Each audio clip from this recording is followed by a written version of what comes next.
Good day, everybody, and welcome to another edition of the Military and Foreign Affairs Network. I am your host, the voice of reason. Today's episode is another lesson in insanity, and I'm titling it Operation Table Turn. And you'll find out why it's called Operation Table Turn here very shortly. Well, speaking with some contractor friends of mine, acquaintances who happen to do certain security things for certain organizations. I'll just leave it at that. So as we know, we've been hearing the discussions, the talk, the observations of this vast horde of illegal aliens, illegal migrants, whatever you want to call them, coming to the southern borders of the United States in an attempt to enter. And that was done with intent, and that messaging was broadcast very loudly from Mexico to Honduras, Nicaragua, Guatemala, Haiti, Venezuela, just really all over some of the more impoverished nation states of Central and South America. And basically, the message was the door is now open, and you can come. And so they did. And not just those, but many other peoples from around the world making their way to Mexico and then eventually to the southern border of the United States. And there's a process. There is a process to legally entering the United States. All nation states have borders, and we have borders for a reason. And I'm not really going to get into that, because it really doesn't matter at this point.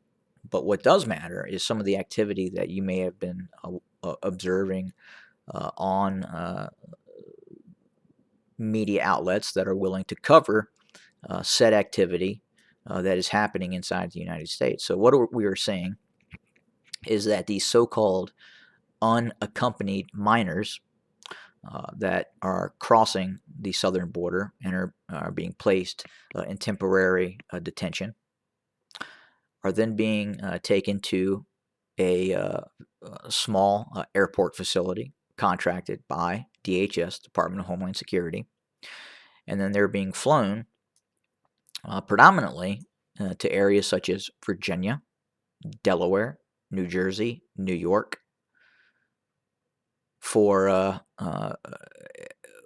reasons that no one really understands. They're basically being turned loose into American society, and ultimately, there is thought that ultimately the real goal is at some point then to bust them back into Texas, and there's probable reasons for that, political reasons for that, political objectives for that as well. Now, the real issue is the fact that these are not unaccompanied minors. So many of the individuals that are coming to the border have absolutely no documentation of who they are, where they're from, and why they're here.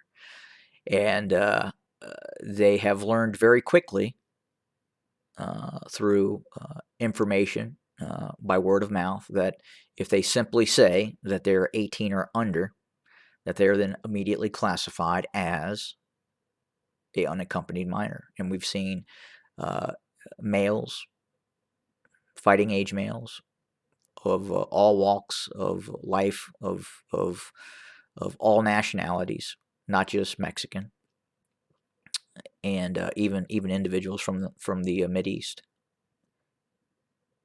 identifying themselves as an unaccompanied minor, loaded on a plane, and flown off to one of those aforementioned states. And this is being done on a massive scale.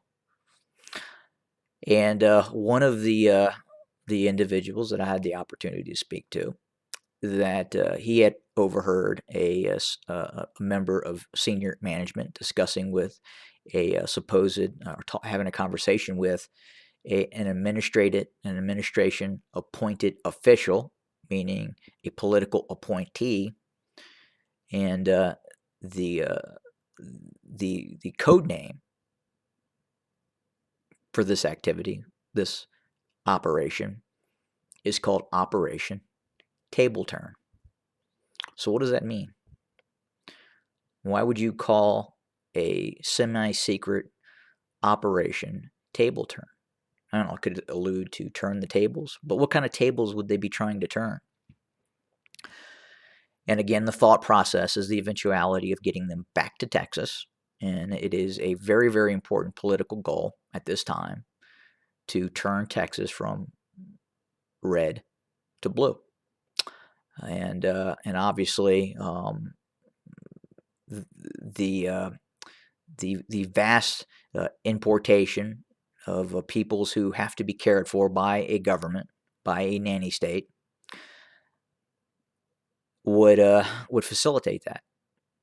So again, in raw democracy, if you have 51% of the population that has to be cared for by a certain political party, or that political party has guaranteed that 51% of said population would be cared for under a nanny state system,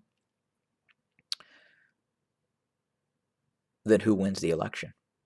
If we get to the point where 51% of the country, or 50.01% of the country, has to be cared for under, and again, under raw democracy, and you have to look at some of these voting rights bills that the current administration is trying to force upon many American states, then you have to ask the question. So again, what is happening right now in terms of allowing these individuals into the country and the way it's being done with very little vetting, and the simple fact that a 34-year-old male could say, I am 17 years old, be put on a private contract flight and be sent to Virginia and then released into Virginia, it should concern you. And again, that is not policy. That is not a standardized procedure. This is being done in the dark of night. And it's being done with secrecy. And again, another lesson in insanity. And I just wanted to talk about that, and hopefully viewers are aware of what's happening and are seeing what's happening. And it is actively going on. And again, the current administration would have you believe that these are all unaccompanied minors who, out of their for their own security, for their own benefit, because they're children, that we are protecting them. But that is not what is happening. These are not children. Again, in some cases, these are like 50-year-old females, clearly, but they just say they're 16, and no questions are asked, and they're put on a plane and shipped off into the interior. Because again, just having them immediately released into Texas or some of these border states obviously would raise huge amounts of questions. So they're not doing that.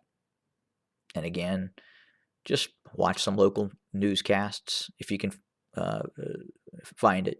And I know there's absolutely footage of what is going on that has been captured, where you could hear conversation between local police officers and some of these contractors that are working security, that are running these flights, and they know exactly what's going on.